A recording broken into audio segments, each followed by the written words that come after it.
Welcome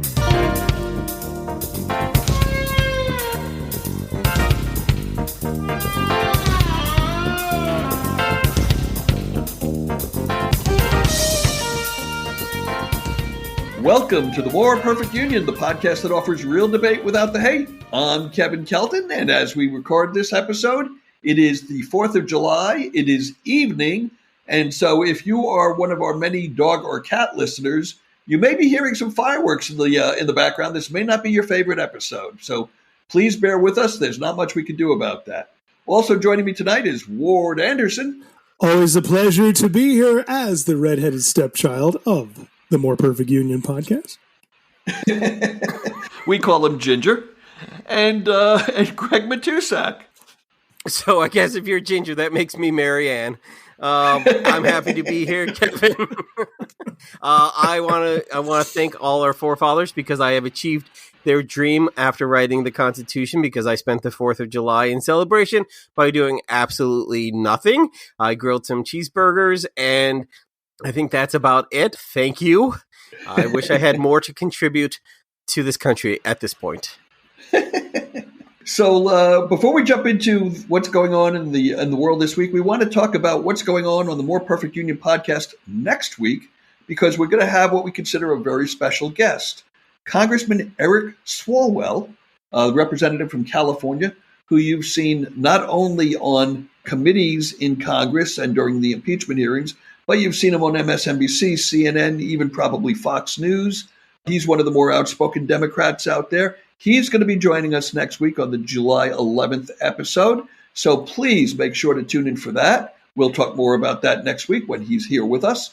But right now, let's talk about what's happening this week in America. It's 4th of July. What do you think it means to be patriotic in America today? You know, it's an interesting thing because I think we all had the same views of patriotism growing up, right? We all grew up with the, I'm a Yankee Doodle Dandy. Yeah. And it was just, I look at it, it's funny to me. It's really interesting to me as an American who immigrated to Canada, because Canada is not a flag-waving country. It's not that Canadians don't have pride in their country or don't have patriotism, but it's a much more reserved kind of pride and patriotism. Canadians may hang the flag, but they're not big flag wavers. In fact, one of the things that I've always found interesting is that Canadians will tell me how surprised they are to visit the States and see an American flag hanging on every house, like hanging on the side of every house. It's just not as common here. So it's interesting to me because I see these two different backgrounds or these two different parts of my life. Because now I live in a country where, although not really big on the flag waving, Canadians are a very communal people. They really come together. They really do have a true bonding and appreciation and a feeling of community with one another. They're just not big on, yeah, Canada! Right? But then at the same time, looking back, I say, wow, my upbringing, looking back, Americans, big on flag waving, way bigger on the individualism. So it's kind of interesting that for a country that waves a flag and screams patriotism and everything like that, Americans are really individuals, like really big about their individualism, I guess. I'm sorry. So I don't know what I think of patriotism anymore. Okay, Greg? So with me, and I think Ward touched on this a little bit, a lot has to do with the symbols that we see as patriotic, and they've changed so much. I mean, so much in the past 2 years, let alone in my entire lifetime. I mean, like the flag, for instance. I just saw someone with a giant flag waving from their truck, and I thought, what a jerk. And it was nothing but a flag. And this is something I should be proud of, and I should be patriotic. But I immediately had a disdain because I knew I probably, maybe, and this was a terrible thought, disagreed with them politically. And do you remember when it was very vogue of the conservatives to wear the flag lapel pins? Yes. Yes. And you had to wear your flag lapel pins. And as soon as you would see that, you would think, this is not someone I like. This is not someone I'm going to get along with. And they kind of co-opted my flag. Additionally, like even the national anthem, which many athletes have every right to kneel and not take part of, because they feel America has let them down. And that's patriotic for them to do that. The civil disobedience without violence is wonderful. And I think that's being patriotic. Yeah. Actually, the New York Times had an article very similar to what you're talking about today, Greg, where they cited some examples, exactly what you're saying. Oh. They talked about a fellow who has a business, and I forget what the business is. He has a giant flag painted on it, and he found that his business was like lagging. And then he was speaking to one of the people that he wanted to be a client, and it wasn't until this guy who had the flag painted on the side of his business mentioned some points of view that were liberal that the person said, "Oh my gosh, I always thought you were conservative. That's why I was reticent to do business with you." So politics has definitely not seeped in, but overtaken the whole patriotism in this country. And when I look at that question, what does being patriotic mean today? Unfortunately, it means a partisan bent, even though it shouldn't. Where I live this week, we came out our door on Monday or Tuesday of this week, so 4, 5, 6 days before 4th of July, to find that every lawn on the street had a little American flag planted there by a local real estate agent who was trying to drum up business. Their card was attached to these flags. Yeah, we got that too. And I guess it does no harm. I mean, the street looks great. Every house has at least one flag in front of it. But there's a certain presumption there that I'm not sure is appropriate. Then you have the people who would have a flag out there anyways. And then you have the families, maybe somebody in the house has served, or maybe someone in their family is serving now, or maybe they just happen to be very patriotic. And they'll have, 2 or 3 or 4 flags in front of the house. And then you have those houses, and there's a couple on each street that has to do rows of flags up and down the driveway and across. And it's like, does your 36 flags mean that you're 36 times more patriotic than me? I'm not sure that as patriotic as everyone should be, and there is nothing to be ashamed of in being patriotic, but just painting your house with flags, I think it says something else. I'm not quite sure what it says, but I'm not sure it's proving how patriotic you are. Billy Bragg, the musician, socialist, folk artist, whatever you want to call him, from the 90s. He's a British guy. He's a British guy. We'll just call him that. Has a book that came out in 2006, how to be something about being a progressive patriot. And it's a term that I've used often. Being a progressive patriot doesn't always mean falling in line with your government, but always doing what you believe is right for your country. And that's a real double-edged sword, and we're seeing that with people who are falling for the big lie. And there are people like myself who think like, wow, maybe I should give back to the community more, because I feel really patriotic when I help my community and my country. For me, it's all the same. That's being a progressive patriot. Okay, it's not just wearing lapel pins. It's not just waving a flag. It's not saying, and I do support the troops. Trust me, I really support the troops, but it's not just putting a bumper sticker on. We need to stop talking about support the troops as if it's something that's rare, that people have to... That you have to prove it. That there has to be a caveat, that we say that before we make any criticism about America or anything that America does. I think, in all honesty, I don't think there's many Americans, if any Americans, who don't support the troops themselves. They may not support where they're deployed or what the action is or what's going on, but that's also part of what when I talked about outward display of patriotism that is hiding inner individualism, right? That's also what part of that comes from. I think one of the mistakes that America has made is making the American flag into this accessory. So a couple of things come to mind. First of all, supporting the troops. This is a throwback to the Vietnam War. There was never any question during World War I, World War II, or the Korean War whether people supported the troops. It wasn't even in the lexicon. During the late 60s and early 70s, there were people in the United States who felt that our troops in Vietnam were committing atrocities. And there was some validity to other people saying, you're not supporting our troops. But again, that is a throwback to that particular war. There were some things in Afghanistan, maybe also in Iraq, isolated instances where whether it was Abu Ghraib or some other atrocities that did happen. But on the whole, Americans support the troops. And it's a red herring to make that argument. I agree. And also I need to say this. I don't know because I was barely alive. I have heard that a lot of the talk of the Vietnam veterans coming back and being called baby killers and being treated horribly and all that, I've heard a lot of that now is exaggerated. That there wasn't really this big outcry of calling people baby killer and all that, the soldiers from Vietnam. So I don't know because I didn't actually live through it and I've heard both sides of it.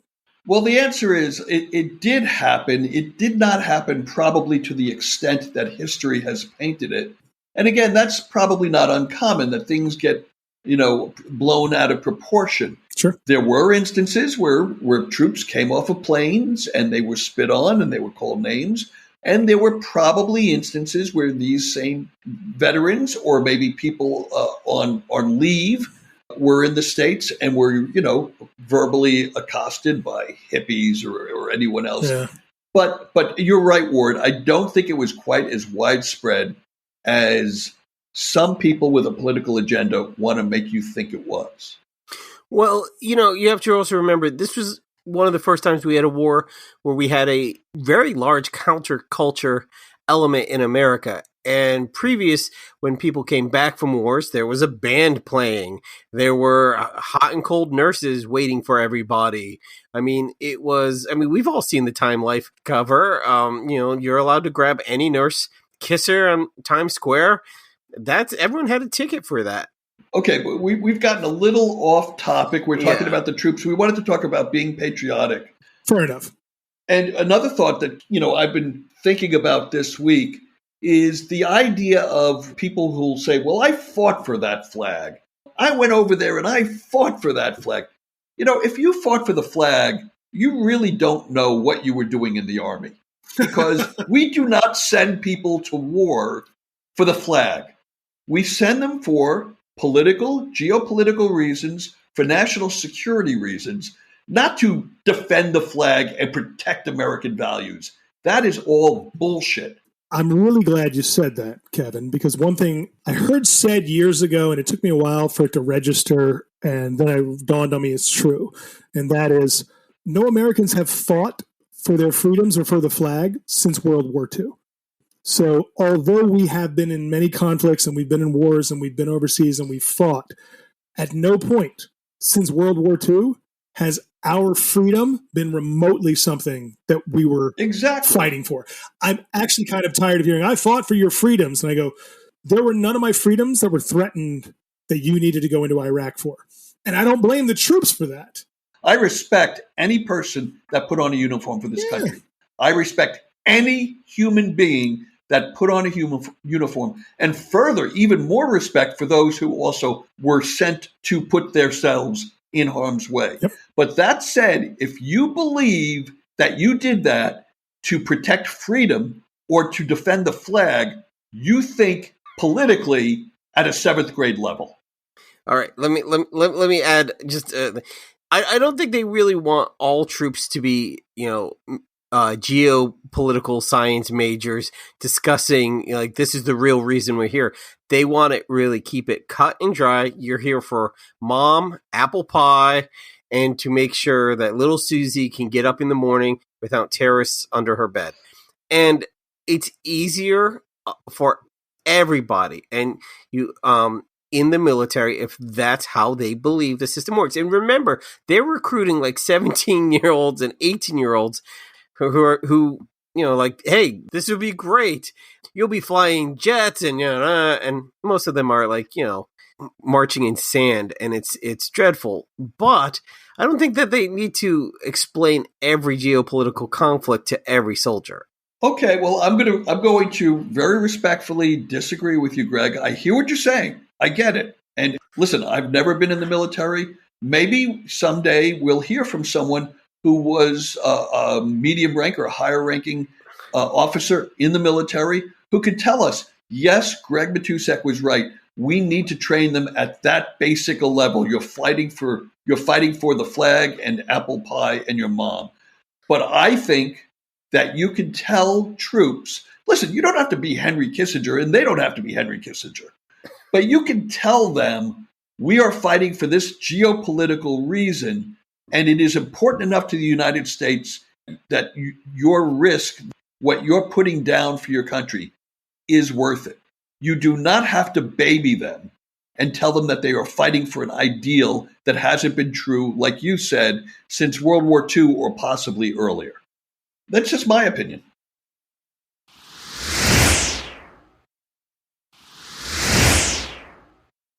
In other news this week, it seems we had 11 individuals somewhere on a road in Massachusetts, I-95, I think, who were driving around armed to the teeth and in militia uniforms. And when their car broke down, at least one of their cars broke down, and the police came to check it out, well, the question became, what are you guys doing with all these guns? And these individuals seem to believe that the laws of the United States do not apply to them, that they could do whatever they want, and that the police had no right to stop them, question them, and possibly detain them. So what do you make of all that? Right. When the police asked them for IDs, because they were obviously carrying a lot of weapons, and asked for weapons permits or license, because they all said they came from another state. The car license plates were from another. They were like, I think we're going to need to see some ID here, gentlemen. You're bearing weapons, and they're like, yeah, we don't have to do that to you. You're from a country we don't validate. And then they ran. And then there was a tactical standoff. And this is, if you ever need to see an example of white privilege or not racism, they actually there was a whole group of police officers standing there while these guys held guns. And they were like, drop the guns. And they're like, you can't make us. And it lasted for hours. And then they chased these guys into the woods. And they didn't shoot one of them. Yeah, the same thing happened at the Bundy Ranch about it. I don't know whether it was 10 years ago or 12 years ago, whenever it was. And again, you're right. First of all, it's white privilege. And secondly, let me tell you something. One day, somebody's going to pull a trigger on one side or the other, and there's going to be a bloodbath. Right. I mean, I'm super happy no one got hurt. I'm ecstatic but I just wish this patience would then, this courtesy, if I will, this courtesy would then be given to a black man who's looking for a cell phone, okay? Or a black man who's reaching for his wallet. Fair point.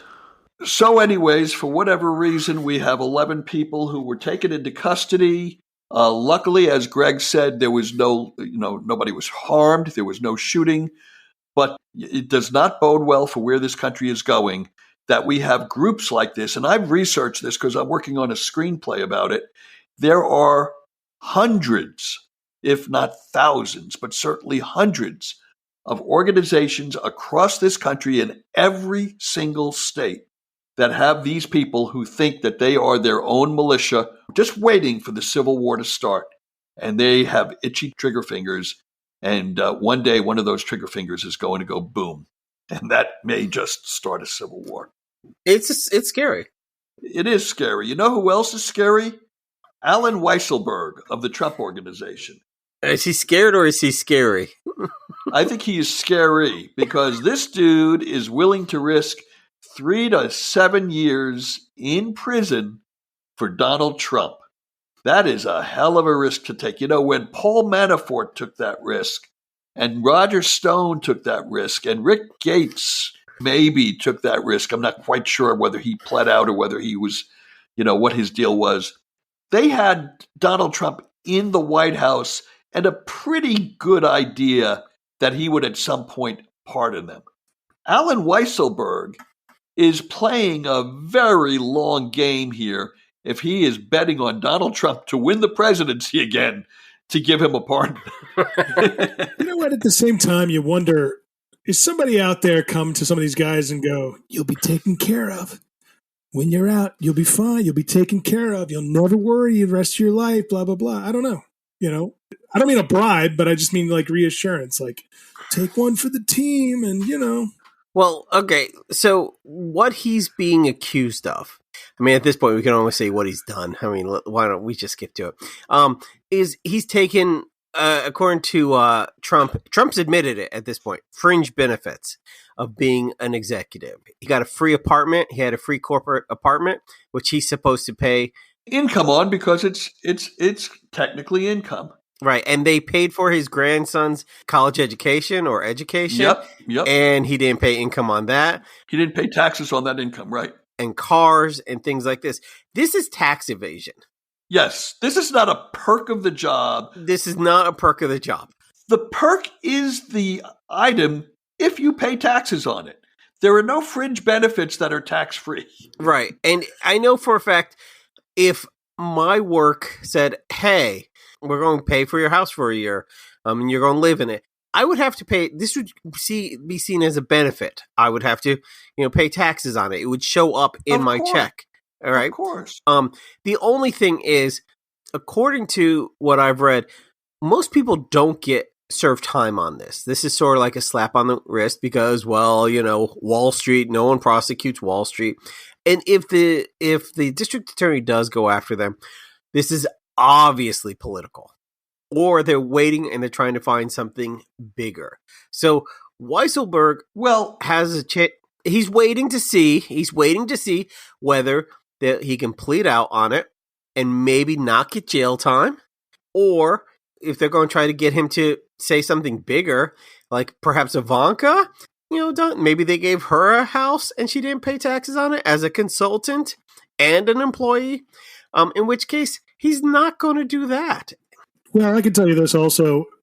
We could talk all we want about all these people going to prison, but I really don't think people realize how cushy white-collar prison is. It's just a different beast. People talk about Club Fed or whatever. I knew a guy who did time in white-collar prison. There wasn't even a fence around the place. I'm sorry. I'm going to have to disagree with you on this, Ward. But hold on.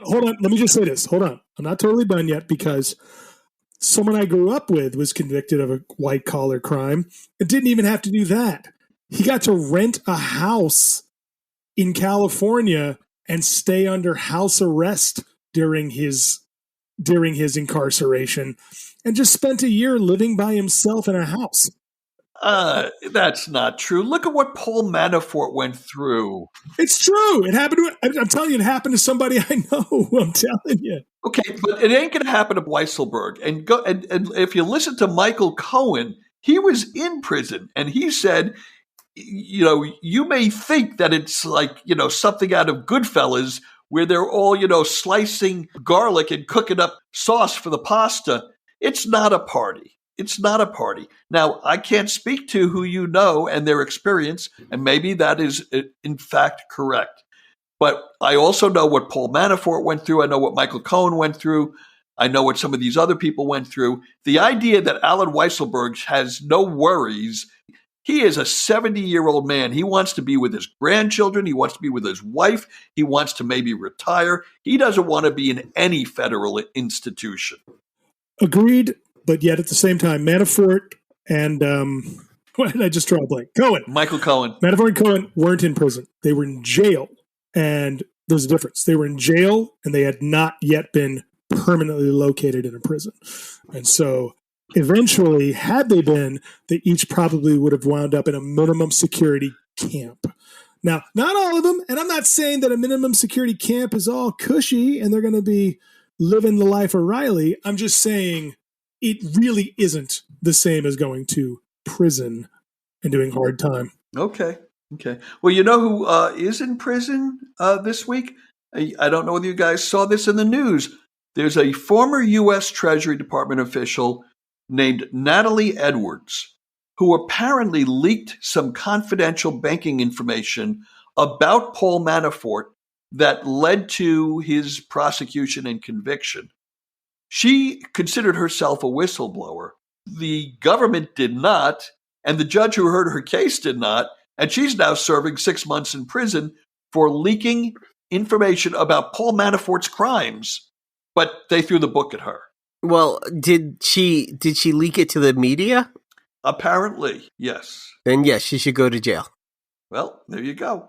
I mean, not for anything. There are statutes and there are ways for whistleblowers in every government position to report crimes. And there are ways to get around and things like this. If you see something, report something. But taking it straight to the media is not the way that it's supposed to work. Yeah, well, that's what the Pentagon Papers went to the media. Well, and that's and the person who leaked them, Daniel Ellsberg, yeah. Was he convicted? Yes. Yeah, but his conviction was overturned on appeal. Yeah. Yeah, there's a lot of people who bring things out straight to the media, and they're like, well, I didn't think that if I took this to the channels it would go. But there's a lot of confidential material, and people could get hurt if you take it straight to the media. Okay. So now I want to ask you guys this. Okay, so Allen Weisselberg, I'm not clear about it, but according to the reports I've read, he has been indicted. Clearly, he was in handcuffs. Clearly, they took his mug shots. So he is in some criminal jeopardy. Yes. And we know that the Trump organization has been indicted. Okay, that's more PR than anything else. They may pay a fine. But what I want to ask you is, what does this mean for the potential of a Trump rerun for the presidency? What does it mean in 2022 when he's campaigning for Republicans? And what does it mean in 2023 and 24 when he may be campaigning for the nomination himself? Nothing. I mean, if you voted for him in 2016 or 2020, you knew he had baggage. You knew the Trump name, maybe not in 2016 as much, but in 2020, if you voted for him, you knew the potential at the very least. And right now I've seen interviews with many Trump supporters who say things like, this is just payback. This is just, the media, and, this is just those progressive libs. Maxine Waters is probably behind this, in which case it's not going to change anyone's vote who's been voting for him, and he's not going to lose any power in the GOP. They're still behind what's his name, Gates, who's a child molester, Matt Gates. So I mean, that bar is pretty low. Matt Gates, yeah, alleged. I'm sorry, alleged. Lawyers, please put that alleged in there. I also think we need to not forget the fact or underestimate the fact that Trump was never as popular as people have made him out to be. Just because he's very popular with Republicans and a very loud and vocal base, he barely won in 2016 because of many outside factors. He lost bigly in 2020. If we have another couple of years of very little drama from Biden, it could just be that a majority of Americans who already don't like Trump continue to not like Trump and are just over it and want him to go away and are exhausted and go, you know what I like? I like that we're not listening to all this crazy batshit stuff every day. Well, maybe. That's from your lips to God's ears. I'm not sure I believe that, but it's possible. Look, he's got a very vocal group, support base, right? And Republicans obviously are the second, and very powerful party in America, right? I'm not belittling that or I'm not poo-pooing it. I'm just saying when it comes to winning a presidential election or whatever, he barely won it the first time. He lost bigly the second time. I don't know that he's suddenly going to become more popular when he's never really been that popular to begin with. Well, the problem is he's extremely popular in the Republican Party, and they're going to nominate someone to run in 2024. And I've said this before on the podcast.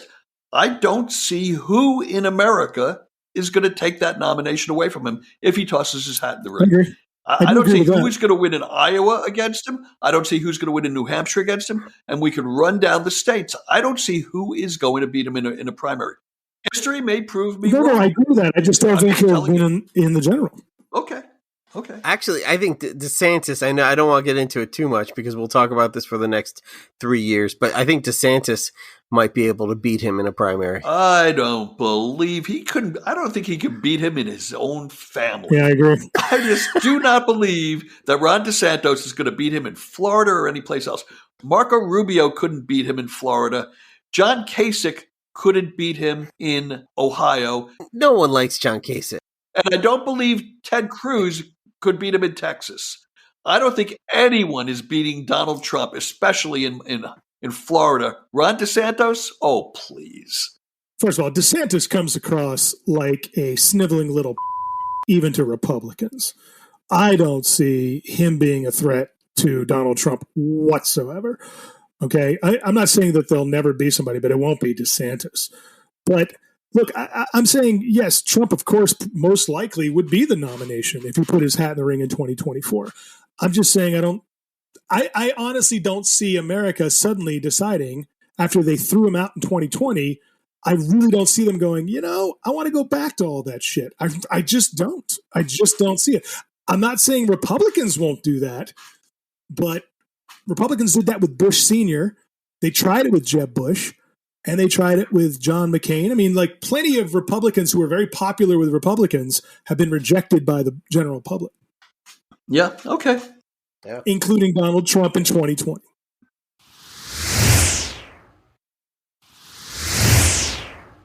So Nancy Pelosi has announced the 8 individuals that she is nominating to the committee that will be investigating the January 6th, quote-unquote, insurrection. 13 members will be on the panel. The Republicans can nominate up to 5. First of all, do you think that Kevin McCarthy will nominate some individuals? And secondly, do you think that they're going to make a good faith effort, or is it all going to be just people like Jim Jordan just shouting as every time he gets on mic? So technically, McCarthy doesn't get like an open say. He gets Right. a say in it. So if he says like, oh, I want Jim Jordan, I want Marjorie Taylor Greene. Well, she can veto it. Right. She can veto it. So she can say, that's a great idea, but no. But realistically, she wouldn't veto more than one. Realistically. Realistically, if he puts up like 3 of the big crazies. I disagree. I think one. I think she'll go after one. But I don't think he's going to put up like all of them. Like, I don't think he's going to put up like Madison Cawthorn or, all these other just ridiculous news, because the people that she has put up for the most part are pretty stable. They're not like the news hounds, except for, wait for it, and this was a big jab. She put up 7 Democrats and 1 Republican. Yeah, we know. And that one Republican was a Liz Cheney as a giant, screw you guys, this is coming at you. Well, what she did with that was, it was brilliant politics, because if she had named 8 Democrats, then McCarthy could refuse to name anyone, and then they could say, well, it's a partisan witch hunt. Right. Now that she has nominated one GOP person, one Republican, by definition, it's a bipartisan panel. Even if he nominates no one else, she checkmated him on that point. So it's going to be an interesting thing to see develop. I suspect that this week Kevin McCarthy will nominate 5 individuals, and hopefully Marjorie Taylor Greene won't be among them, and Pelosi won't have to kick anybody off. No, but the most interesting thing about this, though, is that we are going to hear testimony, and we are going to hear, this is going to be the first board that is going to say things like, okay, please tell us about your day when this happened. And they're going to say, well, it happened like this. And they're going to say, no, I was there. That didn't happen. Everybody in the room was at that event. Is a witness. Is a witness. And that's amazing. And it's going to be really hard sell for any Republican to ask a question and say something like, so these tourists that came in, it really wasn't that bad. And then for a picture of them to be hiding behind a chair or trying to blockade in fear. Nobody wants to serve on that panel if you're a Republican, because they were all there. There were pictures of them in fear. I think the Republican tactic, and of course we're far away from these hearings, I think the tactic is going to be trying to open up the investigation to other insurrections or other demonstrations, whether it's, George Floyd, or whether it's the thing that happened when Donald Trump walked across the street and the police were there. I think it's not going to be these were just tourists. I personally don't think that is going to be the tack that they're going to take. I think the tack they're going to take is you only want to talk about this one thing. You don't want to talk about other instances where Democrats did blah, blah, blah. Yeah, I heard, I don't know if it was on Open Fire, which is our page on Facebook where many of us go to discuss politics, but someone was saying, like, sure, we can talk about January 6th, but no one here wants to talk about Portland for the past 4 years. Exactly. Which, no, it's apples, and I can't think of something more less than apples. Okay, it's apples and insurrections. That's what it is. It's apples and elephants, yeah. It's apples and insurrectionist elephants, because neither of them are anything remotely alike. One was in protest and they never tried to take over a government. So, yeah, I'm getting a little animated. It must be all this fireworks behind me. Okay, Donald Rumsfeld passed away this week. We're not going to spend a lot of time on this. I just want to ask you guys, will history be kinder to him than it's being right now? It always is. Always is. Okay. It will not be. Be. It may not be in recent history, but look at American history and how we look back on people that were probably despised in their time, right? Yeah. Will it be kinder? Yeah, it'll probably skip over much of him, to be honest with you. I mean, it's how much do you know about Franklin Pierce? Right. That's a president and considered a incompetent one. But we didn't know that. Most people don't know that. Your average student won't know that. So, yeah, history will probably be like that to Donald Rumsfeld. He was the 14th president. I happen to know that. Okay, and Bill Cosby got out of jail this week, and I hope history is not too kind to him.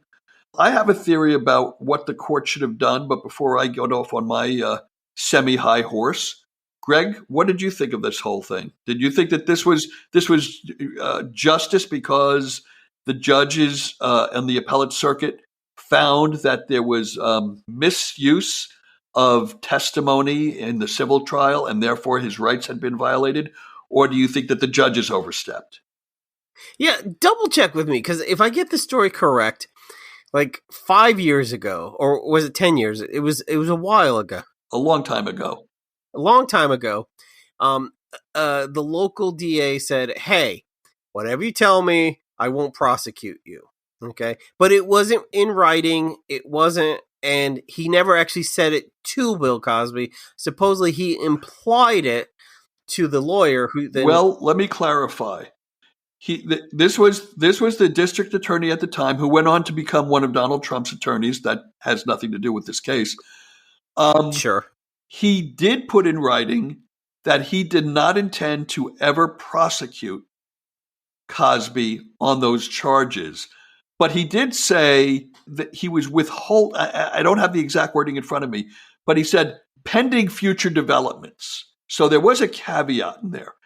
Now, there was nothing in writing about what the Cosby defense team claims was an explicit promise that Cosby was free to testify under oath in these depositions for the civil matter and not waive his Fifth Amendment rights, or to waive them and not be damaged by them. Now, that was never put in writing. And the judges took the word of the district attorney at the time who said, well, I probably said that to them.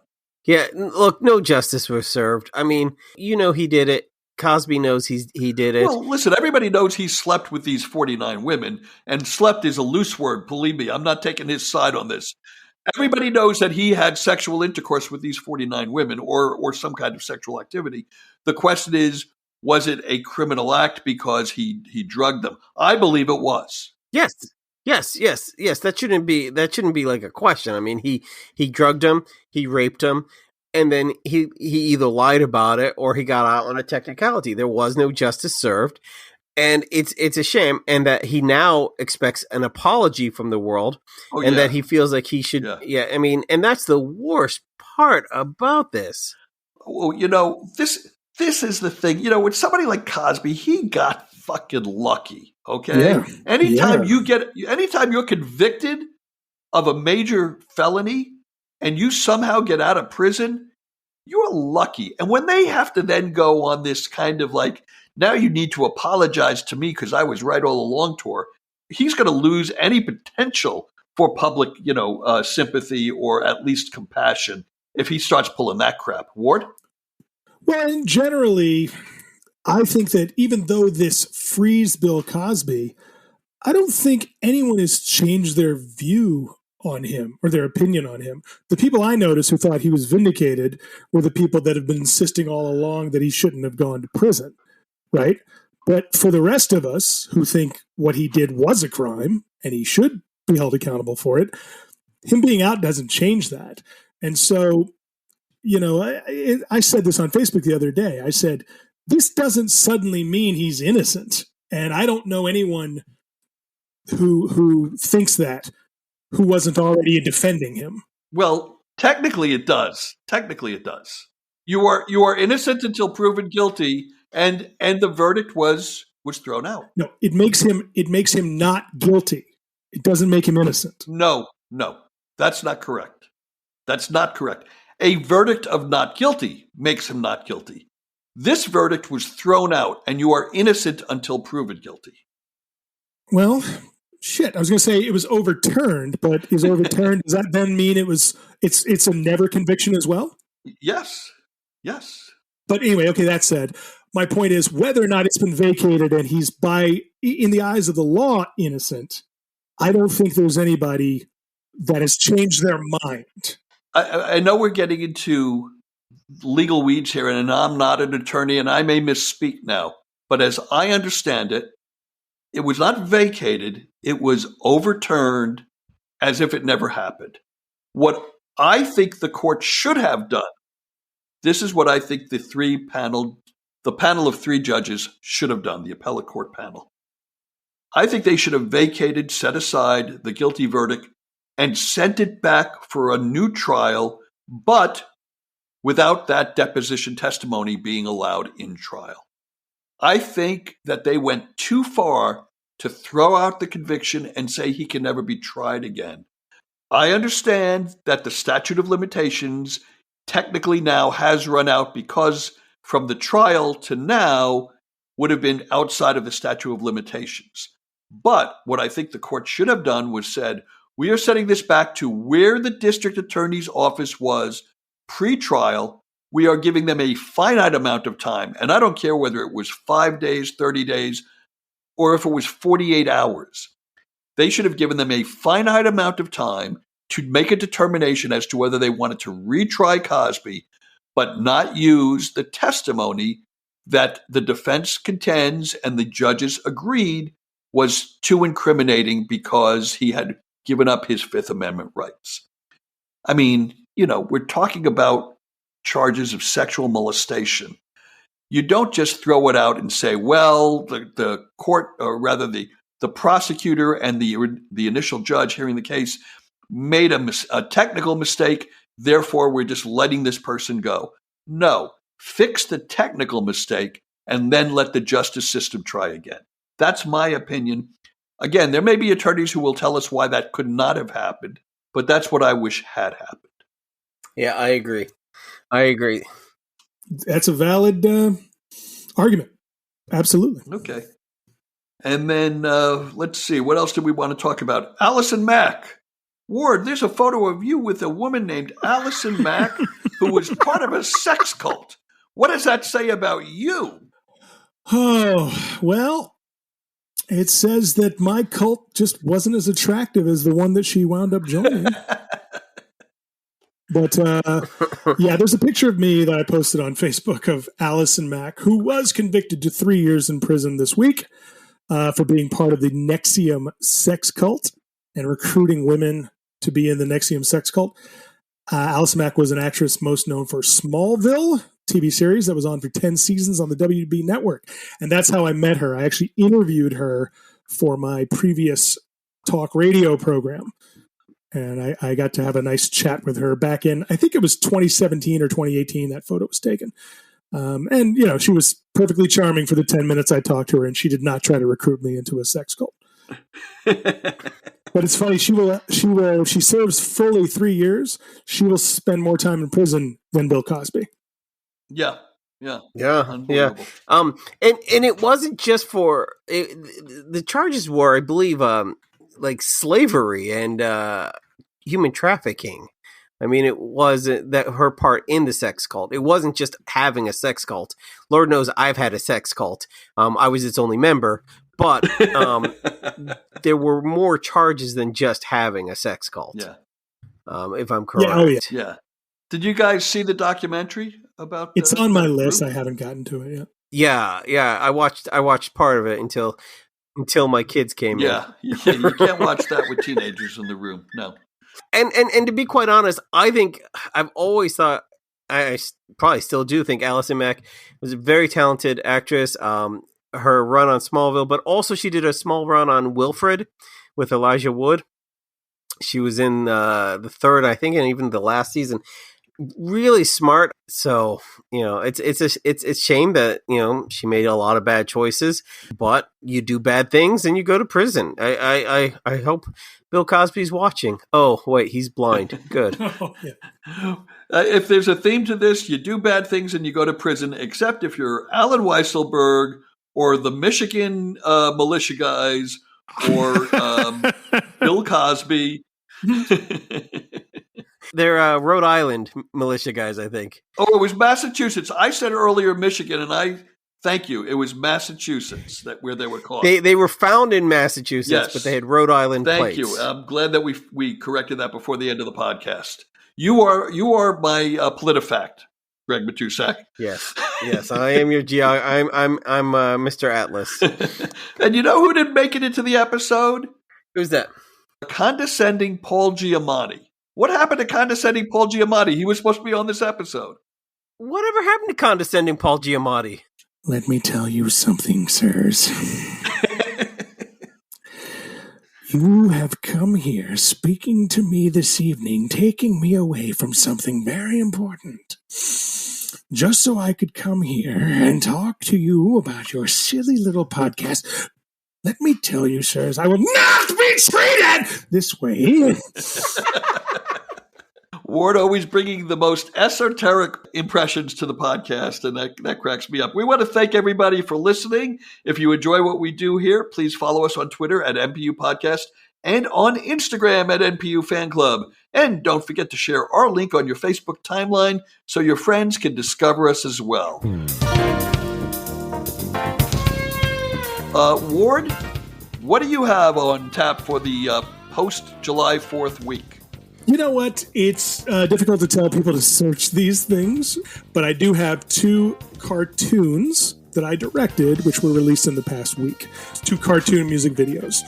One for a band called Manic Drive, and one for a jazz artist named Matt Dusk. You could just go to YouTube and put their names in and check it out. But if you like retro Hanna-Barbera type cartoons, that's where they are. Or find Ward Anderson's page on YouTube and on Facebook, and you'll find them there too. I've seen them both; they're both excellent. And the Matt Dusk one is excellent. Yeah, they're really fun. Really they're good. Real fun and funny. And Greg Matusak, what do you have on tap this week? I've got 2 things. One, I'm going to get psyched up about our special guest next week, Representative Swalwell. Super excited about that. So I may actually, read a book. Now that you had mentioned Paul Giamatti, I was once offered to be his body double in a film. How does that work? And which one? Yeah, his stand-in, Ides of March with George Clooney. And it's funny because I thought I was going to be George Clooney's stand-in. But nope, they offered me... That's right, I forgot you worked on the Ides of March. I worked on the Ides of March, and I ended up I had to turn it down because I had like a job on the set. But they came over and they were like, hey, we want you to be... We've noticed that you look exactly like... We both had a hat on the same day, and we both had a beard, and we both had the exact same body shape. which the fact that he's like 20 years older than me, and they're like, we want you to be his body stand-in and for everything. And I was like, yeah, I don't think so. The next day, Jeffrey Wright from Westworld and everything tackled me because he thought I was Paul Giamatti from behind. And he was like, oh, I thought you were Paul. So now that you've mentioned this, I think I'm going to brush off my resume and see if I can become his stand-in for other films that he's done.